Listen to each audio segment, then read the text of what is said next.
বাজান ওই উজানি বাগান থেকে প্রতিষ্ঠিত ওই সরমনার সৈয়দ ইসাক রহমতুল্লাহ আলাইহি।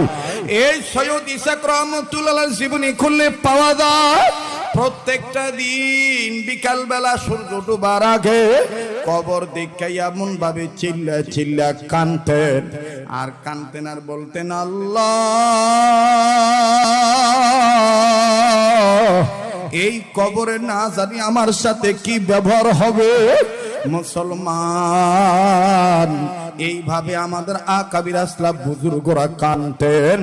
ওই বাগে ইব্রাহিমের প্রতিষ্ঠাতা বাজানো গঙ্গির রহমতুল্লাহর বাগানের প্রস্ফুটিত বুলবুল কারি ইব্রাহিম সাহেব রহমতুল্লাহ আলাইহি, উনিও তো বাজান এইভাবে কবর দেখা কাঁদতেন।